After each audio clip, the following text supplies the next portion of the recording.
Good evening. I hope you had a wonderful Friday, beginning of the weekend, because it's the second day of the month, August. We are in the second chapter of Proverbs, and very familiar. Timotheus, do you remember what scripture spoke to you?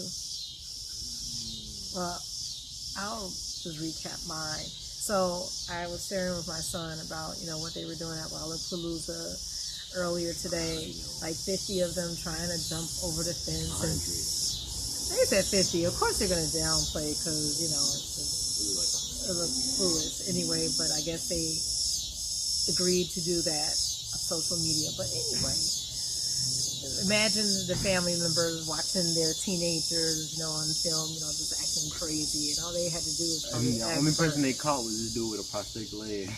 Oh, really? There was a guy with prosthetic. They caught one dude, he had a fake leg. Oh, see, this is not working. Yeah, no business doing that.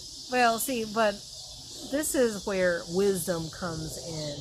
And in chapter 2, verse 10, for young people, for college students, whoever, when wisdom enters your soul and your heart, and knowledge is pleasant unto your soul, you love to learn, not just that surface and not that superficial, but you really love it, then discretion, good judgment shall keep thee and preserve thee, and understanding shall keep thee.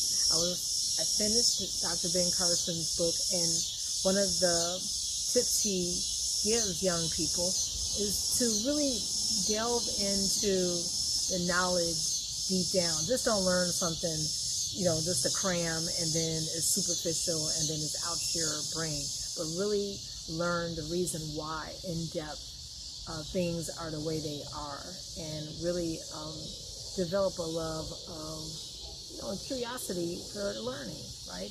And especially for wisdom, knowledge, and understanding. So I'm just saying, I don't think that those young people would be wasting their time. They could have had a great time. Maybe some of them were arrested, some of them probably banned from the park. Not worth it.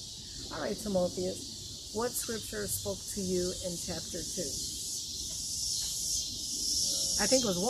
It says, my son, if thou wilt receive my words and hide my commandments with thee. Yeah, to make sure that you're delving deep into the Word of God and you're taking it seriously. Mm-hmm. And you're meditating on it day and night, so that it'll carry on with you in every situation and through trying times.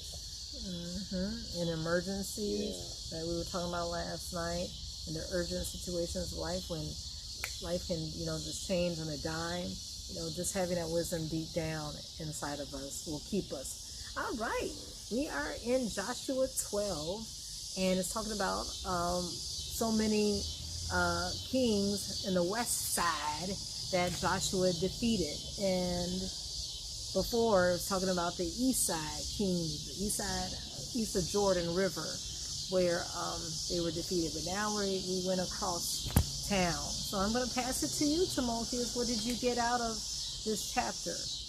The kings that were defeated by Joshua and the Israelites in the west side. I don't know, it's just like the other chapters in Joshua. Like, they were able to defeat their enemies, with the swiftness, because God was on their side. It may be people ganging up on you, but, all you need is just whisper a prayer, and He'll give you courage. He'll give you courage, and after, you will take possession of the land and possession of territory that you might not have had before. So new objectives and new opportunities. You have new victories that the Lord didn't even, put in your heart yet, but He'll put in your heart when you are victorious and obedient, and oh my goodness, He'll just unveil so much for you and to you as you obey. I tell you, it'll just overwhelm you what the Lord will do for you as you follow Him. Okay, so when wisdom is pleasant to thy soul, right, and understanding will keep you, and discretion will preserve thee, but you got to go for the in-depth and not that superficial surface. Amen? Anything else? So as we're preparing for Him to launch out launch off to college, I hope you really get that in your being. Don't just, study and cram, a few hours before, but really develop a love for learning, and you'll see that, my goodness, your mind will expand, and so much the world will just open up to you. All right. Have a good evening, Lord, and enjoy God's blessings.